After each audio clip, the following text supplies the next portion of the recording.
The following is a Cairo 7 Eyewitness News special presentation. They are unforgettable, perhaps unforgivable images. As the world watches, demonstrators determined to disrupt the World Trade Organization smash windows, crash downtown, and clash with police.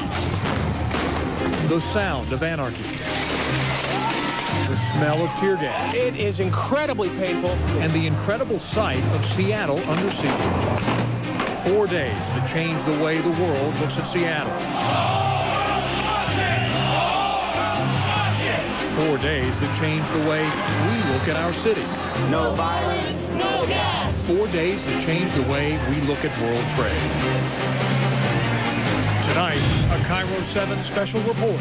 4 days in Seattle. And good evening again, everyone. I'm Steve Rabel. And I'm Susan Hutchison. It's been a week since the end of the World Trade Organization meetings. The WTO was supposed to be a shining moment for Seattle, but as we know, it didn't turn out that way. And now many people are asking, why did it go so wrong? Here at Cairo 7, we've spent the last week looking for answers, going through hundreds of hours of videotape, talking to protesters, police, residents, and city officials. Tonight, we will share what we have learned. We begin our search for answers with a timeline. We will take you hour by hour through the events of these 4 unforgettable days in Seattle.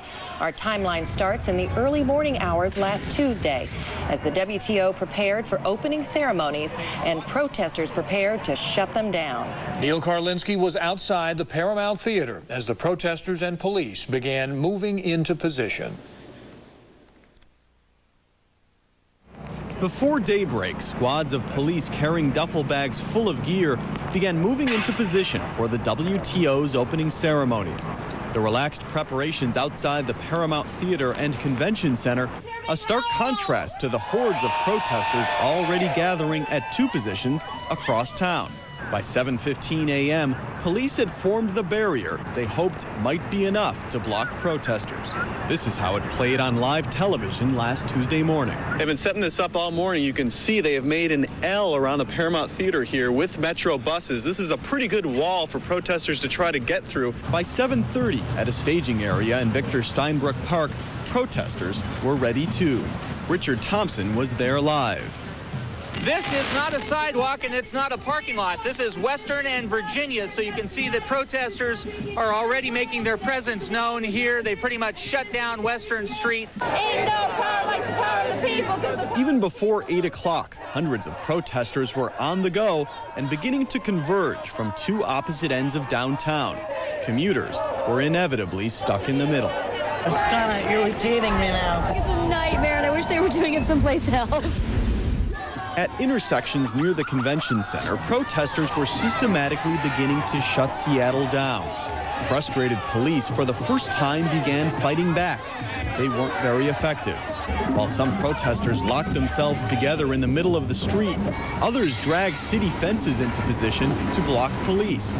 Squad cars, which had already passed, now shifted into reverse to knock the fences down.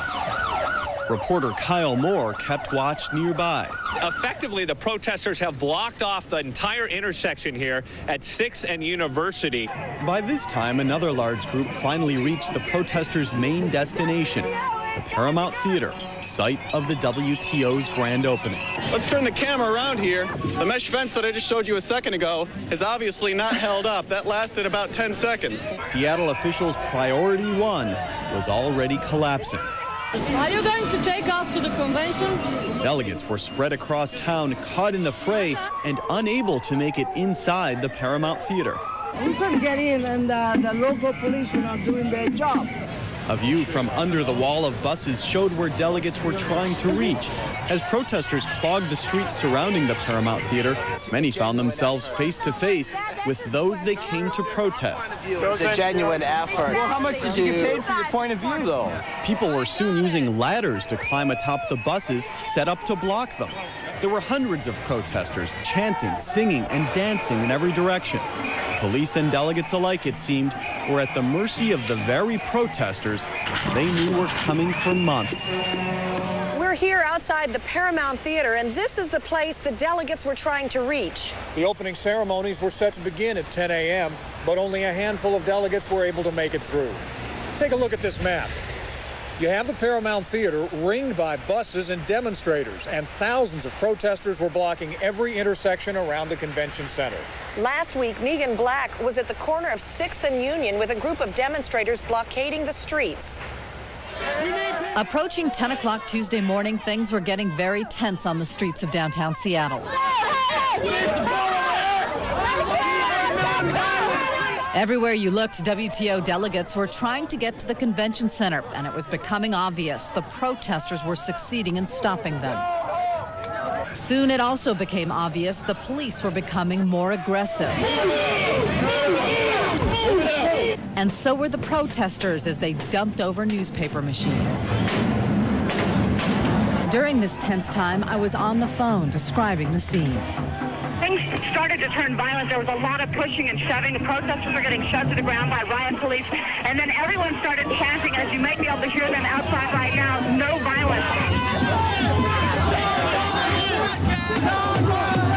We have now learned that during Tuesday morning's protests, Seattle police had planned massive arrests. But now some officers tell us they were not only surprised by the sheer numbers of protesters, but they were horribly unprepared to make those arrests. Simply, police were overwhelmed and resorted to force to clear the massive crowds. And your failure to leave the area will subject you to arrest for failure to disperse. The crowd did not disperse. A few minutes after 10 Tuesday morning, as promised, police took action to clear the streets, first blanketing protesters in pepper spray. Then came the first of what would be many crowd-controlled tear gassings.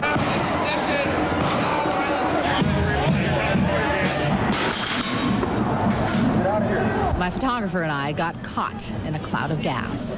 Let's move it over our coverage to 6th and Union, where Megan Black is. Megan, are you on the phone? And what's happening at your location? I'm sorry. There's like massive tear gas here. We gotta go. They're rushing us away. The tank is moving through the streets right now. I'm sorry, I can't really talk, but I can. The tear gas is really powerful. All right, Megan. I can't talk. With our eyes stinging and tearing, choking and coughing, we tried to get away from the gas, along with many of the protesters.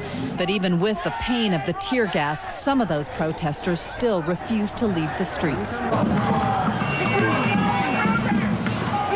This scene was repeated many times at this intersection, and protesters stood their ground, adamant to stop the WTO meetings.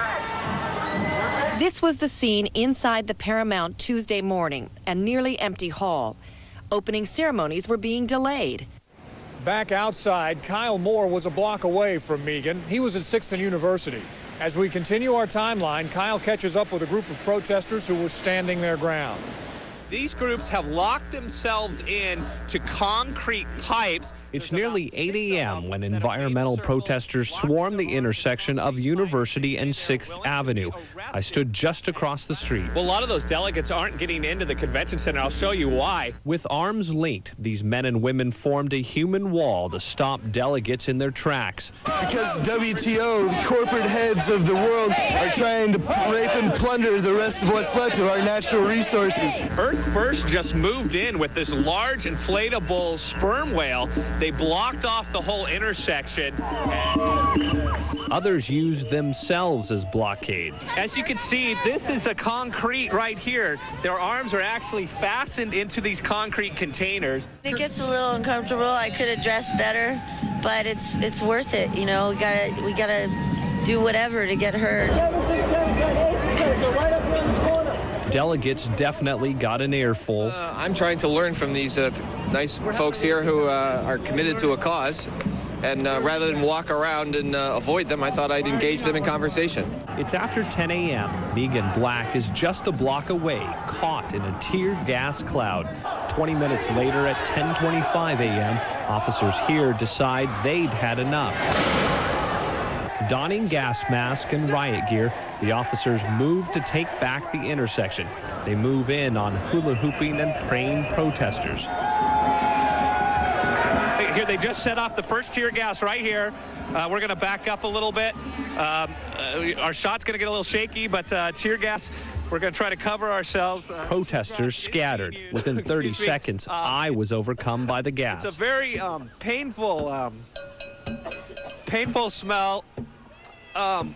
Let's just watch this for a second. It took several minutes to recover. I am able to talk now. That tear, they set off a second. Yeah, as you see, my eyes are watering a little bit for the tear gas, and I feel it in my lungs.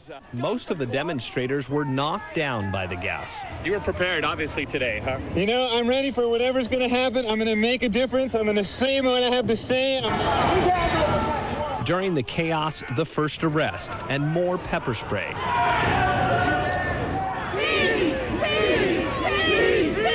However, protesters continue to block anyone trying to enter. Right now, state troopers are trying to make a pathway through the protesters to get through, but as you can see, after a tug of war, the man makes it to the other side, albeit a little shaken. At noon, the streets were still in chaos. The downtown area was shut down. The Secret Service decided it was just too dangerous to move Secretary of State Madeleine Albright and Trade Representative Charlene Barshevsky from their hotel rooms at the Westin Hotel. So far, things were going pretty much the way the protesters had hoped. And then, right where we're standing, suddenly something happened that the protesters didn't expect. A gang of anarchists hit the Starbucks at Pacific Place. Then they hit the Seafirst Bank, doubled back on 5th, trashing stores in Westlake Center. They turned on Pine, hitting more targets. And Megan Black saw it all. After being gassed, Megan had moved to 6th and Pine for the start of the anarchist rampage. Protesters had been tear-gassed all morning. Finally, there was a lull in the activity when all of a sudden a group we had seen all morning, a group we now know as anarchists called the Black Bloc, began terrorizing the city. I was live on the phone as it started. Trying to break the windows. They're slamming against the window. Oh my gosh, they just broke the Starbucks window. They're breaking into it right now. I'm moving across the street.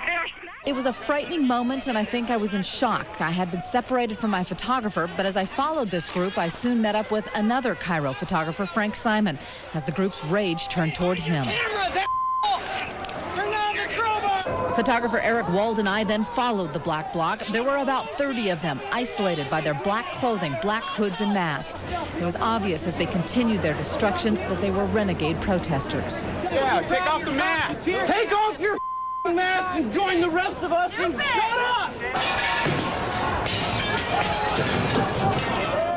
And now we're at the McDonald's at 3rd and Pine, where they are breaking more windows. They broke windows at the Gap. They're smashing windows at McDonald's. They're dumping over garbage cans. And they are very angry again and hostile. We're seeing more clashes with other protesters telling them to stop because they're giving everyone a bad name. None of the protesters, the legitimate protesters down here, want any of this kind of action, and they are very angry. So right now, knocking at the newspaper. Megan, any sign yet of police trying to track them down? Not police anywhere. They're breaking the bank window here at U.S. Bank. We got to get out of here. We're going to run up the street because if they see us, they attack us. And so we're keeping a safe distance away from them. Several police officers have told us because they were assigned to control the protest crowds, they weren't allowed to break ranks and to stop the Black Bloc. So the group just continued destroying property for nearly an hour. Anarchist Daniel Burton Rose says he didn't take part in the violence, but he cheered the Black Bloc on. He says the destruction is a political message targeting capitalism and attempting to eliminate it. Destroy the stuff that you feel oppresses you. I mean, as an anarchist, you try to make a commitment to confront like domination everywhere you see it. What gives you the right to destroy what other people enjoy? What gives these people the right to always be invading our space? Like, I don't think there's a neutral. But it's against the law. You know, I mean, resisting is against the law. Like, we know that. So with disregard to any consequences, the Black Bloc continued the violence. During the rampage, Mayor Paul Schell says he realized something had to be done. He then called in the National Guard. All of that violence took place here on Pine Street, the site of Tuesday's biggest and most peaceful march of the day. The Labor March was the event that everyone feared would shut down the city on Tuesday afternoon. In the end, it was overshadowed by other, more chaotic events of the day. The Labor March was one of the biggest protests in Seattle since the 60s. Chris Lagueras provided our coverage. People united will never be defeated.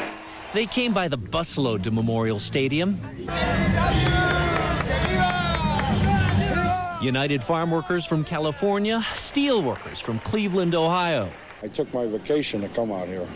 A pilot from Washington, D.C. We're here to protect our jobs. Construction workers wearing hard hats, mingling with environmentalists wearing green. All of them saying no to the WTO despite their widely diverse backgrounds. Here we are, we're all together. Pat Buchanan and Jimmy Hoffa. Can you believe that? Hell no! Hell no! Even more unbelievable to some was the size of this crowd as it marched downtown. An estimated 40,000 people. The city of Seattle has literally been overrun by marchers. Our own Cairo anchors noting the numbers as we carried the parade live. Well, obviously, I would say if union members from around the country came here to make a statement, they are succeeding. And as they marched, we listened to their complaints against this World Trade Organization. They're basically making plans to figure out how they're going to divide up the world. They want to offload our work to foreign countries for cheaper labor. We're not against world trade, the rules of world trade. We're against world trade without rules. And that's what we have right now. What do we want? Stop slavery, Burma! With their chants and signs, they condemn child and slave labor, demanding better wages and working conditions in third world nations, human rights and human dignity. Jim Hoffa. How you doing? Good. We're live on Cairo television. Oh, great. This has been a massive demonstration. Unbelievable. What do you attribute it to? Well, I think the dedication of the workers here, the brothers and sisters. And they brought in some of the most powerful names in organized labor to state their case. We talked to the head of the Teamsters live. It's not fair what they're doing to the WTO. We've got to make sure that everybody participates in what's going on. We've got to have better labor standards, and we've got to make sure that labor and environmentalists have a seat at the table. For sheer spectacle, Seattle has never seen anything like it. A giant condom going down the street, urging the WTO to practice safe trade. Topless women chanting, "This is what democracy looks like." A coalescence of interest, Jim Hoffa called it, all worried that the WTO is putting corporate greed over human needs. They're not for their workers, they're for themselves, they're for corporate. Despite appearances, the rest of the downtown streets were hardly peaceful during the labor march. Thousands of demonstrators were still blocking the streets, refusing to move. Neil Karlinski was with a huge crowd at 4th and Pike when police finally made their move to clear the streets. To say the first day of the WTO ended with a bang may be the understatement of the year. The scene was 4th and Pike, right in the very heart of downtown. Threw my hands like this and I said peace, like that. And all of a sudden, boom, I get hit in the chest with a tear gas canister. I couldn't even move. I was on the ground like this. It all began when a few protesters tried to bust through the lines of police. For roughly the next 3 hours, photographer Mark Marash and I took up position atop these newspaper stands. This is the direction we were looking, but this is what we saw.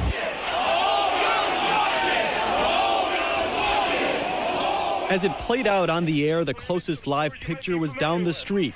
We did our best using a cell phone to broadcast. People in the streets,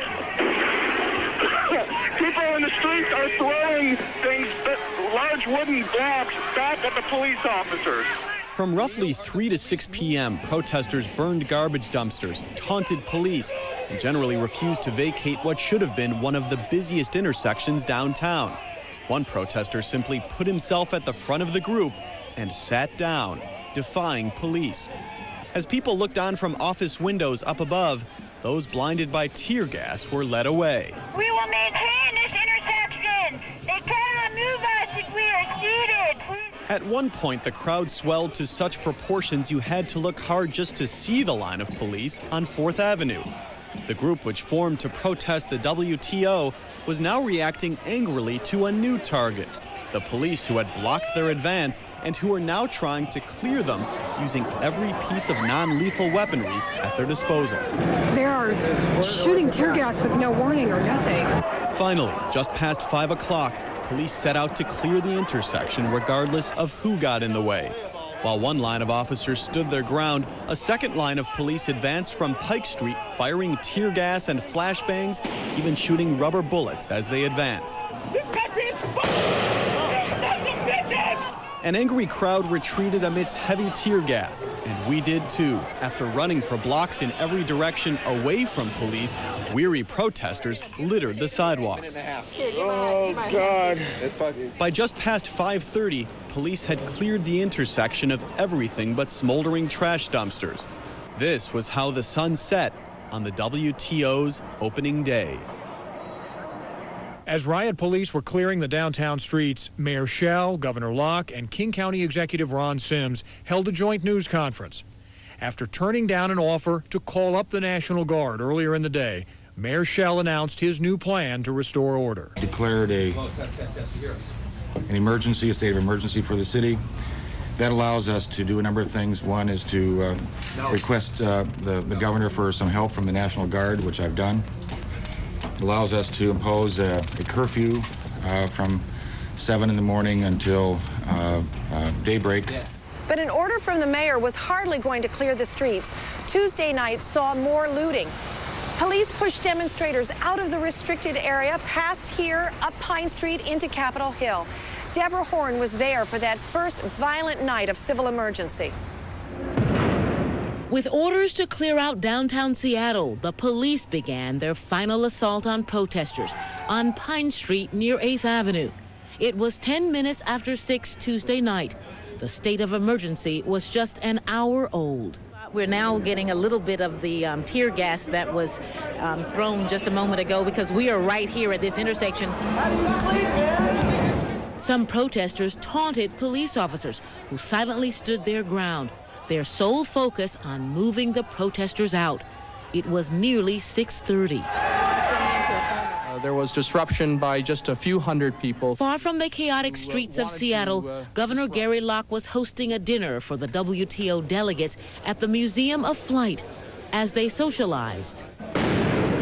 Canisters of pepper spray were being released, sending police and protesters fleeing. In another part of downtown, a bonfire raged. There were no police to stop it. We're going to pick up the truck when they get out of his range. The police were still blocks away on Pine Street, still firing canisters on the crowd. Incredibly, my photographer, Bill Skoke, continued taking pictures, even as the pepper spray made it difficult for him to see. And the police kept coming. But at 6th and Stewart, a new chaos broke out. It was 7:15. Protesters had turned their anger on Starbucks, breaking windows, looting the store. A protester tried to stop the melee because, again, there were no police officers anywhere. By then, the police had reclaimed Pine Street, having pushed protesters out. Tear gas filled the air as downtown Seattle lay eerily in the distance. That was the end of the first day, but Wednesday would not bring calm. In fact, it brought the president and a whole new set of problems. Our timeline continues when we come back. But first, you've been seeing our reporters in front of the cameras. Now and through the rest of this broadcast, you'll hear the personal reflections of the people who took those incredible pictures. All you can do is videotape what's in front of you, and I had, one protester that was kind of getting things going, trying to block traffic. I was videotaping him, and he made a point of stopping me, putting his hand over the lens. Nothing makes us angrier as a photojournalist is someone assaulting us, stopping us from doing our work.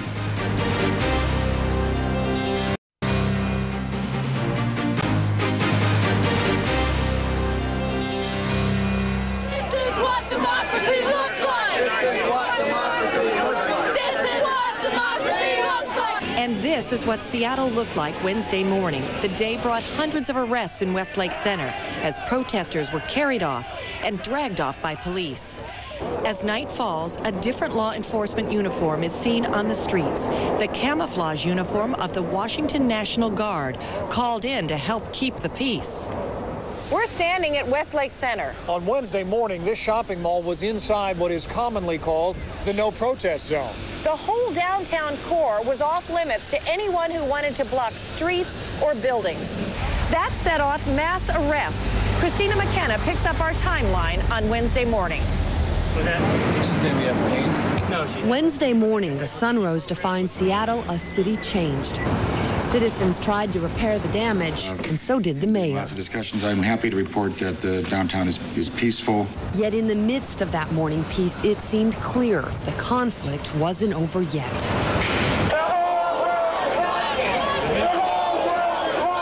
By 7:30, a handful of protesters were making their way toward the city core.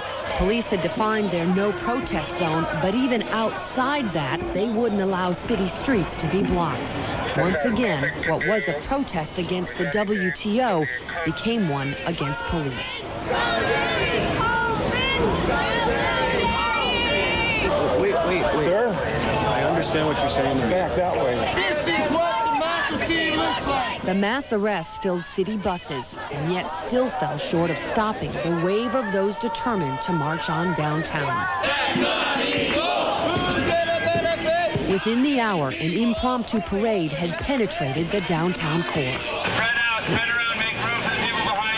The first to reach Westlake Plaza told police they expected to be arrested, and they were. But as the people kept coming, it was clear to those of us at the scene, not all of them were protesters. There are a lot of people here. I don't think all of them are the WTO demonstrators. Still, those who blocked the walkways were arrested just the same. I am not struggling at all. I am not struggling. I am peaceful. Remove your knee from my neck. But for every protester police dragged away, another one seemed to sit down. Soon it became clear police who set out to prevent a disturbance were now causing one. And that's when one field commander stepped forward to do something no one expected. Walking between his own officers, Lieutenant Andy Tuke told protesters, "We're out of here." And with that, they were.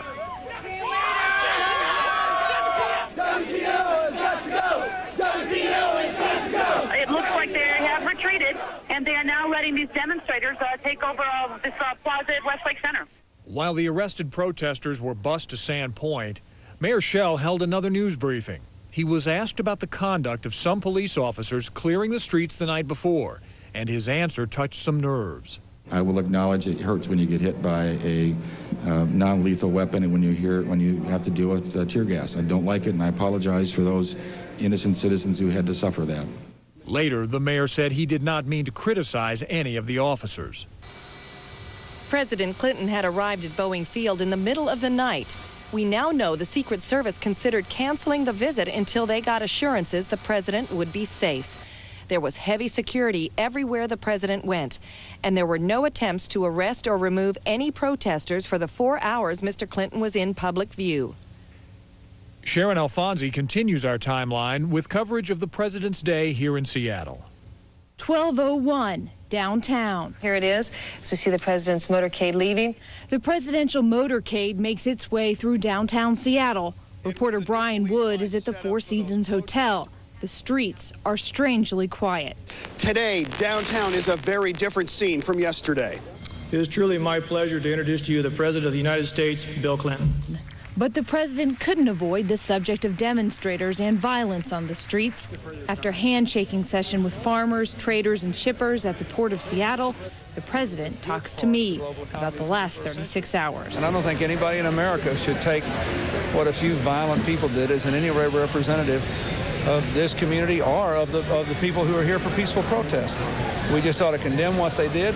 1:18 p.m. The event at the port is over, and in a live interview, Governor Gary Locke tells us the streets are safe. Do you think the situation downtown right now is under control? What's your feeling? I'm very pleased that order has been restored to downtown Seattle. People are working, people are shopping, delegates are moving about freely, and I really believe that people should feel safe to come downtown and shop in the stores and get their Christmas shopping. The lines are very, very almost non-existent.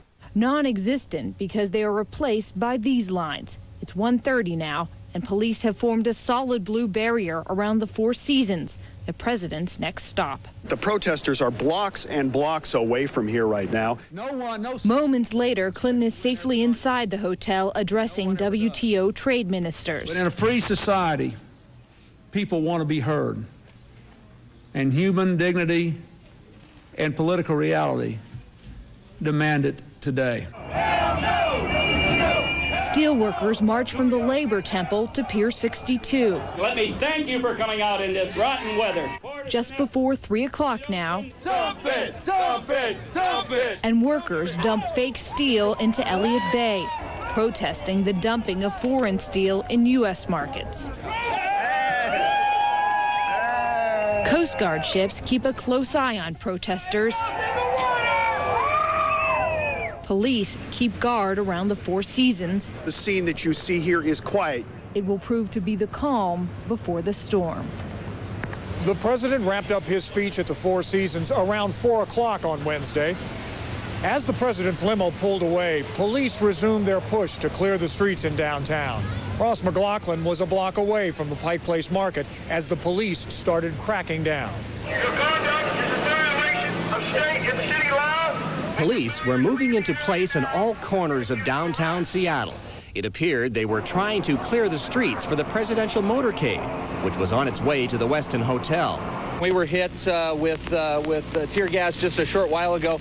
Cairo 7 Eyewitness News reporter Richard Thompson was a block from the hotel, and he, like others in the area, got a taste of the gas.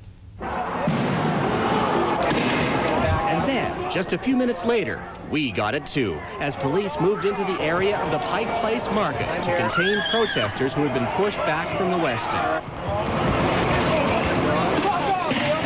And for the next 10 minutes, it was chaos. This woman went down, but police kept coming at her with pepper spray. Okay, rather than me screaming, I'm just... Do you want someone's hand to hold on to? 21-year-old Natalie got a painful dose of pepper spray, too. Police are coming at me, but... And so did I, but we stayed on the air. He's after our photographer, Eric Alexander. Let's go! Let's go! And all the while, choking gas filled the air. And it wasn't just protesters who were targeted. Police fired pepper spray at anyone who got in their way. Mike Kelso, who was just trying to protect his business, got caught up in it all. They're burning, my throat's fried, and my lungs are burning. The protesters, about 300 of them, are gathered behind me at Pike Place Market. Looks like they're ready to square off again. The crowd had been pushed to the entrance of the Pike Place Market, but riot police were not going to let them stay.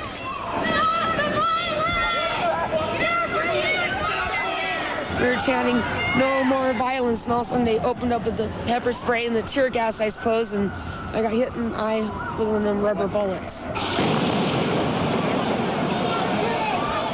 I was stunned. I was shocked. It hurt really bad, and I had to run off, you know. You're shooting an innocent citizen! And by 6 o'clock, the crowd had been moved from the Pike Place Market. 6:42 p.m. The gas had driven most of the protesters out of the downtown area, but there were still scattered groups like this one, sitting in the middle of 3rd and Pine, a peaceful act of civil disobedience that ended just before the 7 p.m. curfew took effect. And we decided to march peacefully away from here before curfew at 6:45. Then we watched one of the most surreal events of the week. With sirens blaring and lights flashing, dozens of police cruisers raced through the downtown core. They call this a wild weasel operation, a show of force to clear the streets. Wednesday night, it worked. 7 p.m. This was the scene near the Westin Hotel. Seattle City Councilman Richard McIver says he tried to get into the restricted area to attend a WTO reception at the Westin. Police pulled McIver from his car and threatened him with arrest, even though he showed them his business card and ID. And the officer explained to me in rather shoddy terms that they were busy escorting public officials into downtown Seattle. What did he think I was? He didn't care. None of them cared. MacGyver says the incident points to what he calls systematic racism within the police department. Investigations are already underway. It took hours to clear downtown on Wednesday night. But just like the night before, the last group was pushed past the Paramount Theater, up Pine Street, all the way to Capitol Hill. But on Wednesday night, the conflict on Capitol Hill had little to do with the WTO. It was a battle over a neighborhood. Here's Kevin McCarty. Nothing would be better if we sat right here. Forced from downtown by police as curfew descends, an angry crowd of demonstrators mix with residents near Broadway and Pine Streets. The battle for Capitol Hill begins.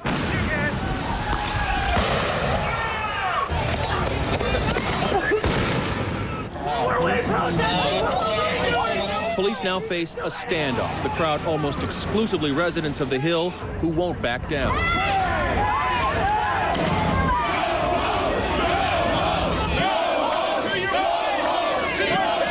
It's become an ego issue from my point of view. I think if we can kind of maybe just retreat a little bit, both parties can just, you know, call it a night. The whole city is watching this street.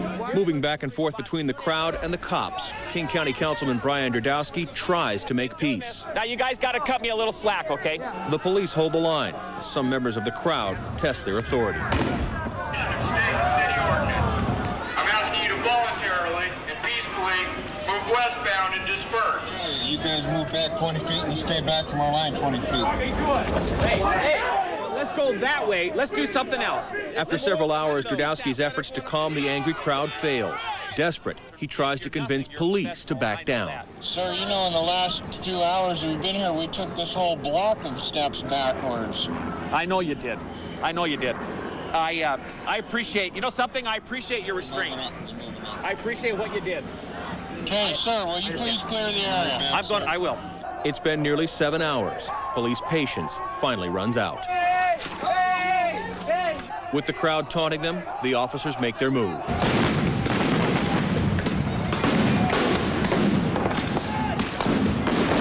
As police move in on the crowd, photographer Jan Kuahara and I become trapped, trying to escape the assault while continuing reporting. Okay, we're going. Please, we're going. Sorry.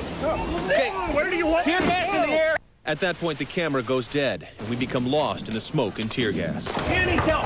Where's he at? Jan is now blinded by the tear gas. I was hit by pepper spray. God. I received a shot directly in the eyes. It is incredibly painful. Police retake Capitol Hill, but some say amid the tear gas and rubber bullets, they lost credibility. For many, the violent climax of the battle for Capitol Hill is the last straw. Tuesday and Wednesday, 2 days Seattle won't soon forget. After the events of those 2 days, the city decided to close down downtown altogether. City leaders decided that no one would be allowed in the core of downtown without the proper credentials. And then Thursday brought a little bit of peace to Seattle. Megan Black covered the events of that day. This is not a police day! After 2 days and 2 nights of violence, tear gassing, and rioting, hundreds of protesters vowed they would not be silenced. So they decided to break the law by entering the city-imposed no protest zone by marching through the streets from Capitol Hill to the Pike Place Market. City leaders didn't want any more violence either, so they gave the group a police escort this Thursday, all to get their message across. I think the violence needs to stop and we need to be heard. I'm just here to help out and support and hopefully shut down the WTO. This is what democracy looks like! And without incident, the group joined several hundred already at the market for the farmers' rally. That's what we are here today to do, is to make the merchants of greed accountable. Once again, with a police escort, at least 1,000 protesters marched and sang. They ended up at the King County Jail, where they circled the jail, chanting one demand. Let them go! Let them go! Let them go! The protesters were demanding the release of 500 or so protesters behind bars. Protesting for the people that are here in the jail because I don't think it's fair that they were arrested yesterday. At one bizarre point, a small part of the crowd turned on itself as a fight over the American flag broke out. One person wanted to rip it down. Another, a union worker, fought to send it right back up the pole. The union worker won. The people, united, will never be divided. With the huge protest crowd still growing at the jail, just across the street at City Hall, the already embattled Mayor Paul Schell stepped out for a look, still wondering how he could disperse this crowd peacefully. But the crowd in a block party mode stayed for hours. The jail locked down. Jailers stuck until the protesters left.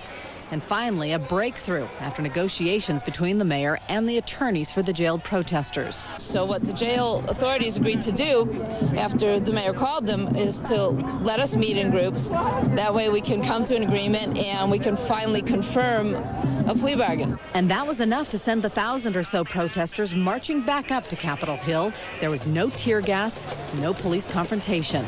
These protesters say this proves that violence is not necessary.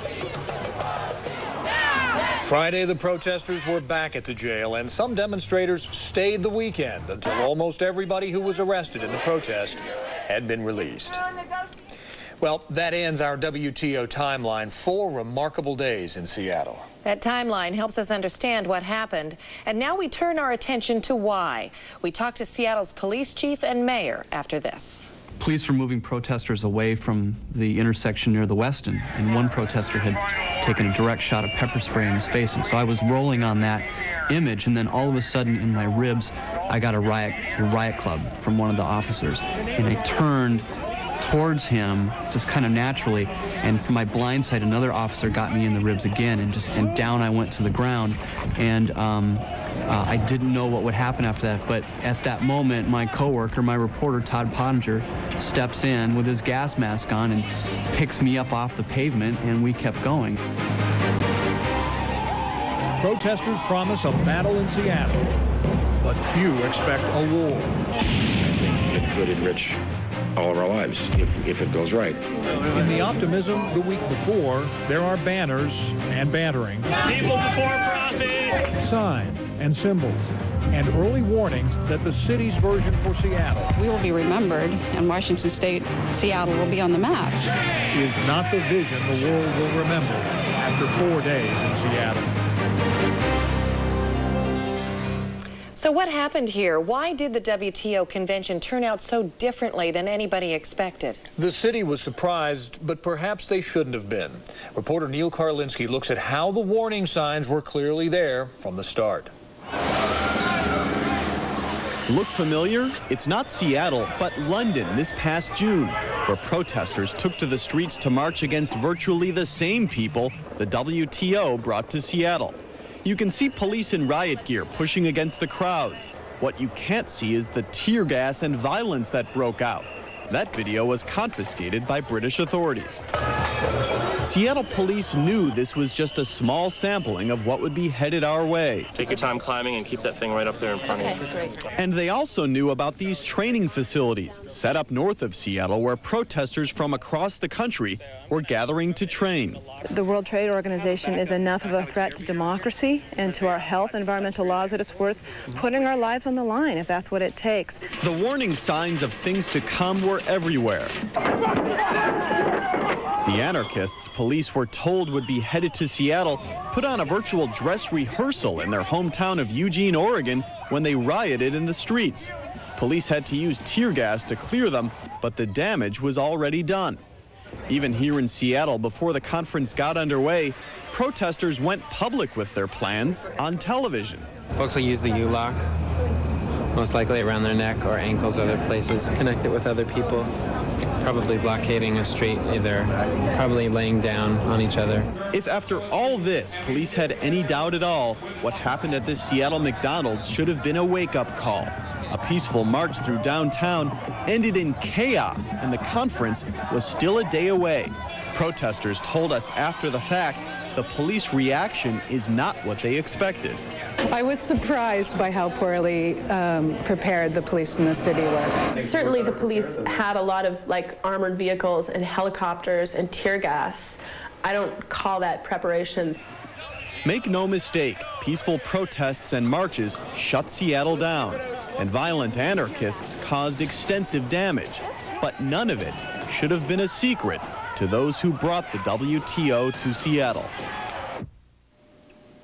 What did the police expect? What was their plan? And where did things go so terribly wrong?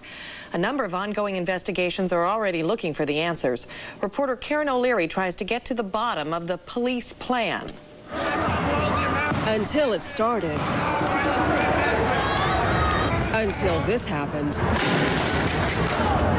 Seattle police leaders thought they were ready for the WTO. Quite frankly, I'd like to think that downtown Seattle will be the safest place to be that particular week. Months of planning and meeting with protest groups led Assistant Police Chief Ed Joyner to downplay predictions of violence. They're talking about 100,000 protesters coming to Seattle, you know, bent on death and destruction and so forth. And I quite frankly don't put a lot of stock in that. Maybe not 100,000, but so many demonstrators did come to Seattle that police were soon in over their heads. Seattle police did have a plan, and early Tuesday morning, when the marching was just starting, it still seemed plausible. The idea was to go ahead and allow demonstrators to take over intersections around the convention center, then move in, making mass arrests so that WTO delegates could get into the conference. What killed the plan? The sheer size of the crowd. You have 5 minutes in which to clear the intersection. What we also see here is a police force that's desperately outnumbered. Police simply didn't have enough staffing to make mass arrests. With intersection after intersection now filling up, police leadership turned to Plan B. Clearing the crowds with tear gas. But it didn't work either. Protesters wouldn't disperse, and officers who'd been ordered not to break ranks stood by and watched. Nicole Rodriguez was at 4th and Pike. You know, the police are standing still in their riot gear, not doing anything right now. I think that inability to act was demoralizing to many officers.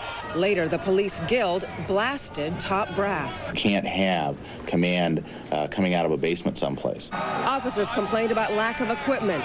Despite months of planning, some felt ill-prepared.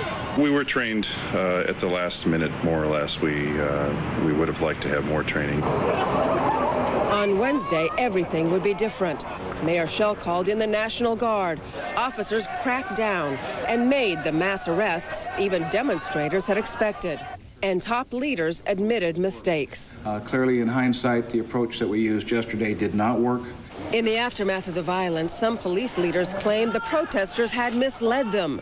The protest leaders insist they made their goal crystal clear: to shut down the WTO.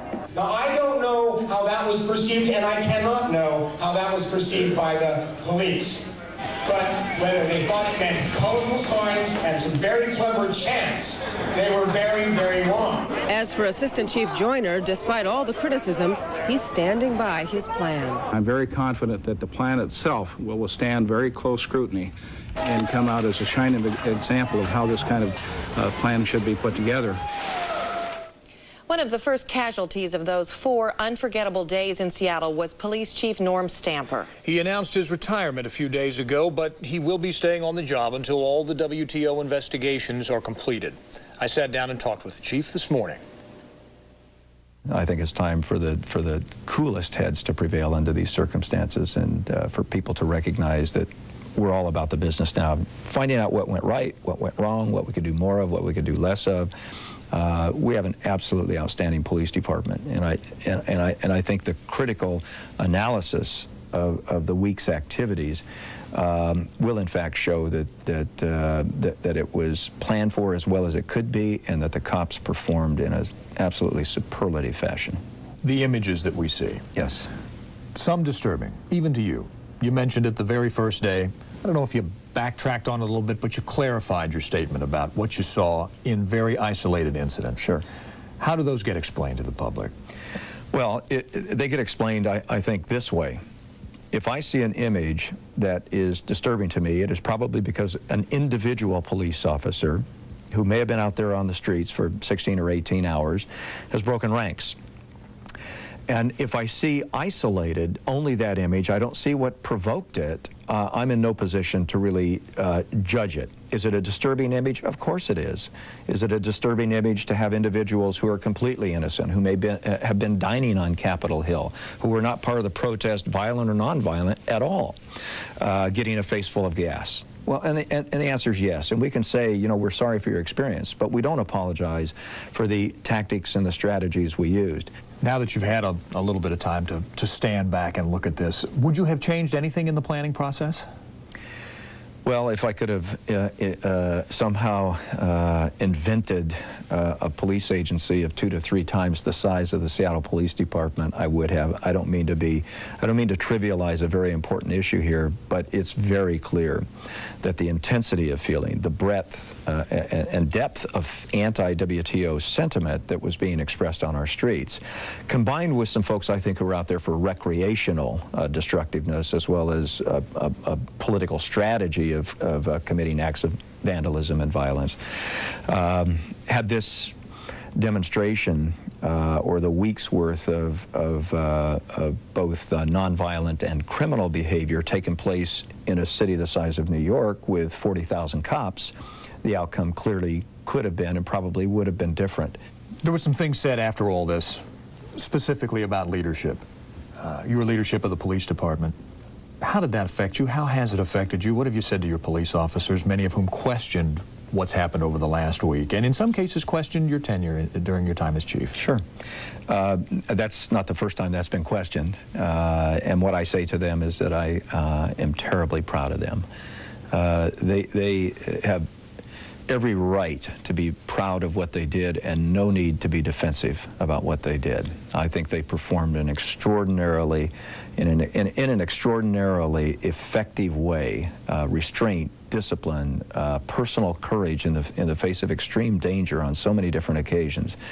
So they did a terrific job. If they say to me, Chief, we didn't have enough people, we didn't have enough sport, we didn't have a hot meal, I do take that personally. You know, I got a lot of people saying, well, don't apologize for anything. You know, the police department did as good a job as it could possibly do. My own personal sense of responsibility is we need to do everything we can to provide support to our police officers. And if I didn't, I'm really sorry about that.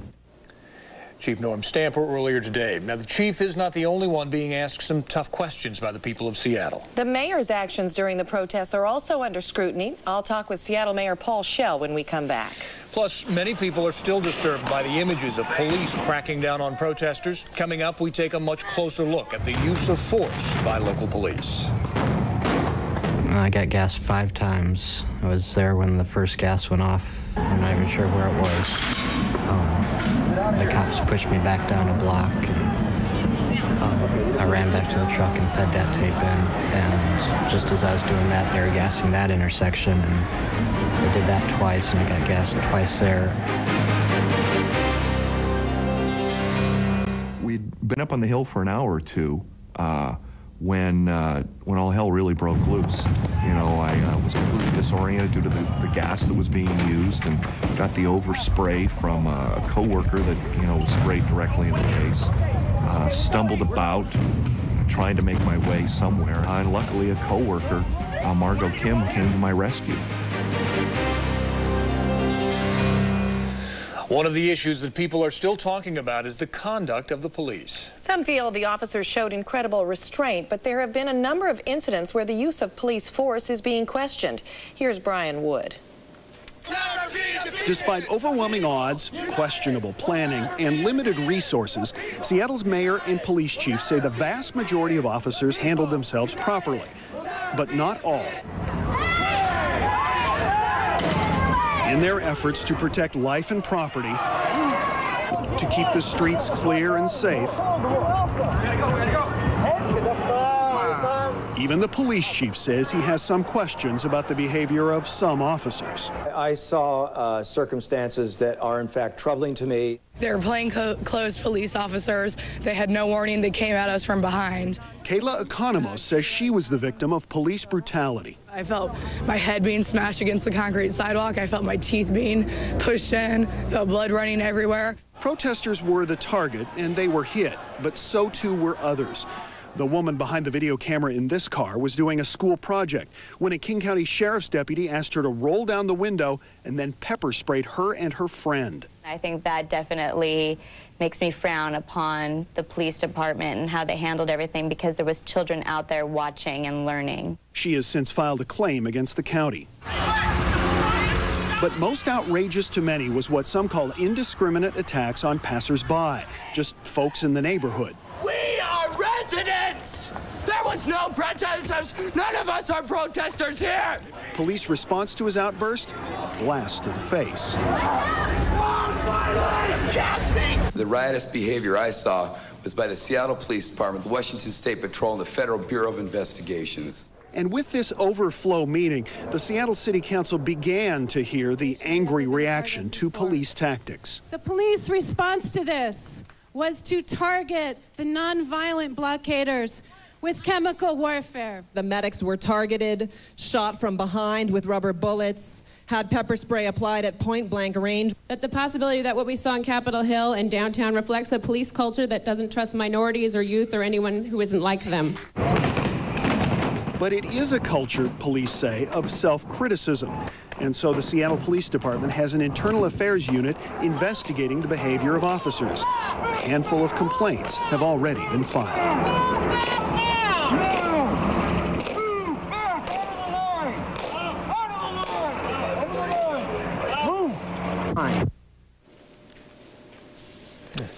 One of the lasting images of these 4 days in Seattle is a sign that read, "Turtles and Teamsters together," opposition groups that have never stood together before. Essex Porter has more on how this week's protest made for some strange bedfellows. Oh, hey, hey. Oh, oh. Teamsters marching next to turtles, some of America's most conservative union members side by side with environmental activists. That's what WTO in Seattle did. It gave community, the labor community, the religious community, the environmental community, the human rights community, the student community, the fair trade community, a reason to come together and develop a coalition. A broad protest coalition rarely seen since anti-war activist Tom Hayden led mass demonstrations in the 1960s. The WTO, which was unknown in America yesterday, is going to be a household word, and it's going to be a bad word. So I think the protest has succeeded in delegitimizing this fairly invisible government that's been affecting us. Wherever they go now in a democratic society, I think they're going to be met with questions about what it stands for. The protests outside were mirrored more quietly inside, where 4 days of talks collapsed under the weight of division between richer and poorer nations. Issues that remained were highly complicated, and we believed could not be overcome rapidly. Those who cheered the collapse of the talks credited the protesters. The protests were not there, then I think that some of these developing countries would feel that they are just on their own, you know. But having seen that even the American public is angry about how globalization, of course, WTO itself is affecting their own citizens, is a big factor in strengthening, I think, even these developing countries which are here. While the labor march was large and peaceful, it was the unexpected violence that captured most of the media attention. But despite the chaos, Ron Judd believes labor still succeeded in getting its message through the fog of tear gas. Seattle was huge. The issue of labor rights and environmental protection and human rights didn't get lost. You know, 36 hours of vandalism and exchanges between police and protesters aren't going to undermine or take away the very real and important discussion that started here in Seattle. Essex Porter, Cairo 7 Eyewitness News. As the city continues to recover from last week, many citizens want some answers. And the man in the hot seat is Seattle Mayor Paul Schell. I talked with him about what happened during the WTO protests. Happy that we had no casualties. There were a lot of people hurt. All of us are hurting about what happened here and trying to understand it. But I'm also feeling confident. I think that we got a great city and we came through something that I think is the 21st century right before us. And everybody got heard, and the WTO went on. They have a right of free speech as well.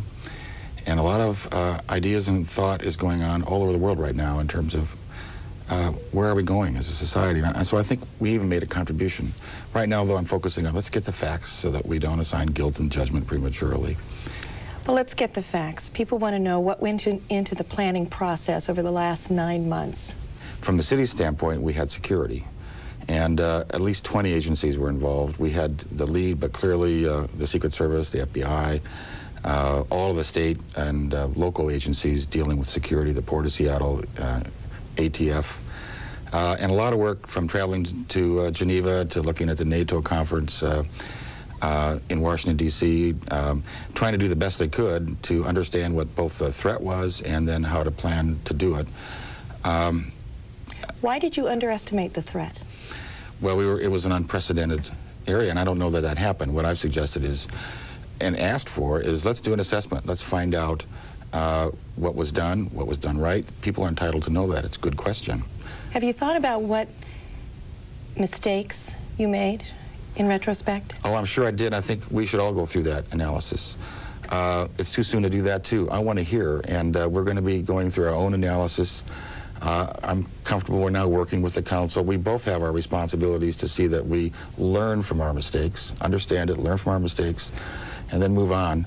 People calling for your resignation? Oh, yeah. I mean, that sort of goes with the job, doesn't it? There are people mad that I didn't act faster. There are people mad because I didn't act, that I acted too quickly. There are people mad that I used tear gas and embarrassed us to the country.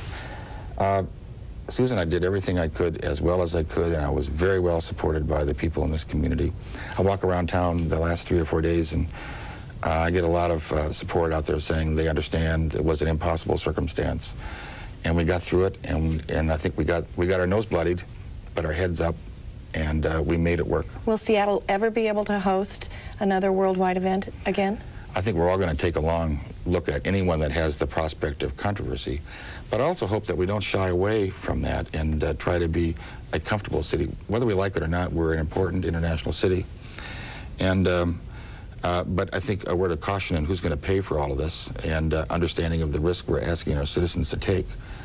How much longer do you want to serve the city of Seattle as mayor? As long as they'll let me. I love this job. Even in the height of where I was in, if I'm healthy, I feel proud about what I was able to do. I'm not happy about what I had to do.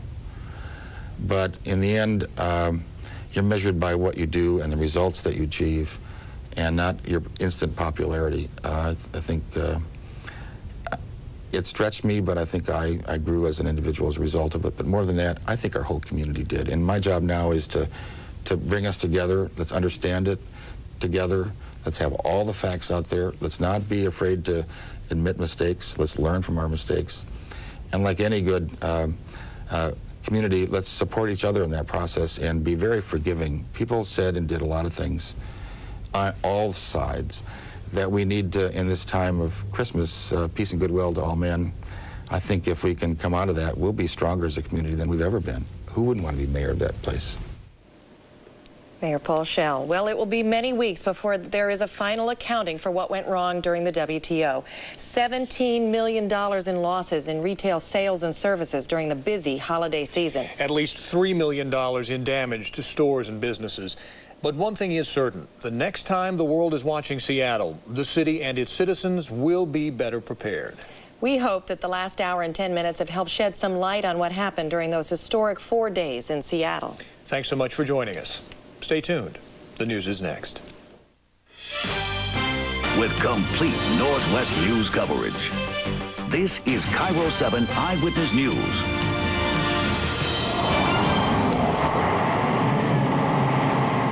Heavy machinery pushes snow clear from the mountain roads as even more falls, to the delight of Northwest skiers and to the misery of unprepared drivers.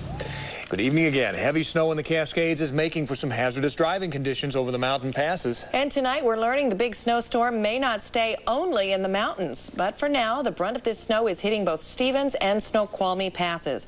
KIRO 7 Eyewitness News reporter Todd Pottinger has been up there tonight. He has the report. Seattle prosecutors tonight are rejecting a mass plea bargain deal pitched by WTO protesters.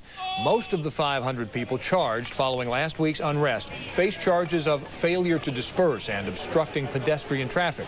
Organizers say if the charges are not reduced, demonstrators plan to tie up the courthouse by demanding full jury trials. Last week it was the streets WTO protesters were tying up, and it cost Seattle retailers millions. KIRO 7 Eyewitness News reporter Kevin McCarty is live downtown where shop owners are trying to recover. Kevin? Steve, retailers lost 4 precious days last week, and it even bled over into the weekend. Now there's fear that those who stayed away won't come back. This is downtown Seattle tonight, all dressed up and ready for Christmas shoppers. This was downtown Seattle a week ago tonight, the battleground where WTO demonstrators staged sit-ins and protests. At the height of the Christmas shopping season, merchants would like the public to forget this and go back to this. And there are some that are not leaving that to chance. This weekend, officers that have now gotten a little bit of a nap, like myself, are going to come in on their days off and walk some extra Christmas beats in that area, hoping that people will feel comfortable returning to the business core. The Police Guild will also be selling WTO Battle of Seattle t-shirts, using those proceeds to buy gifts from downtown businesses hurt by last week's melee. And then take all of those items that are purchased and contribute them to charities for the holidays. The law firm of Karen Cross and Hempelman is going one better, giving each of 80 employees a crisp $100 bill, provided they spend it on Christmas gifts at downtown stores. Why? Because we feel badly for the retailers who had to bear the brunt of the disturbances last week by closing their stores and having their windows broken and so forth. Retailers say they lost millions of dollars because of last week's WTO protests and the shoppers who stayed away. The hope is people left their Christmas shopping until this weekend and will come down and shop in droves.